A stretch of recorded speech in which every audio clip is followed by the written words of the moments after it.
Visit legacybox.com/records to get early access to our Black Friday sale. That's legacybox.com/records for an irresistible deal.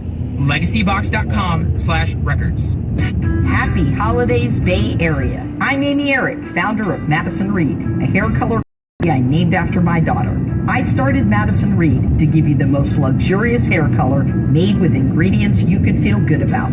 Are you tired of spending hundreds of dollars at the salon, having appointments take 3 hours, and not knowing the ingredients in your hair color? Then you should try Madison Reed. You may know Madison Reed for its at-home hair color, but big news, we now have locations in the Bay Area where we color your hair for you. We call them hair color bars. Book a service and let us take care of you in half the time it takes at a typical salon, a fraction of the price.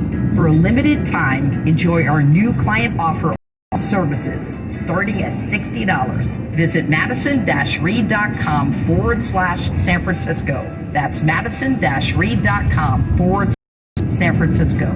Try it, love it. That's the beauty of Madison Reed.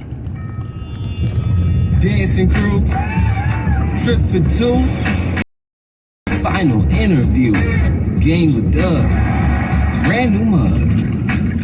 Come here, kid, give me a hug. The more you want to do, the more we want to do. Boosters designed for clients are now available.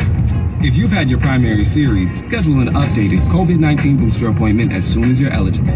Sponsored by Pfizer and BioNTech. How to deal with climate change. I'm Dave Anthony, Fox News. That is the first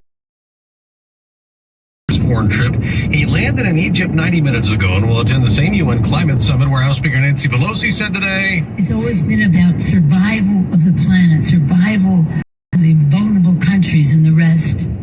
We want more than survival. She's touting the law Democrats passed that includes incentives for renewable energy use in the U.S. Now, the president will also spotlight an updated U.S. regulation to crack down on emissions at all oil and gas drilling sites. Moments ago, with Egypt's president thanking him for this. In the face of Russia's war in Ukraine, Egypt has spoken up strongly to the United Nations. On Tuesday, the president will attend the G20 summit where Ukraine will be a big topic. The Russians have retreated from the city they captured. Russian state news agencies report the Russian Defense Ministry says they've pulled out of the western side of the river.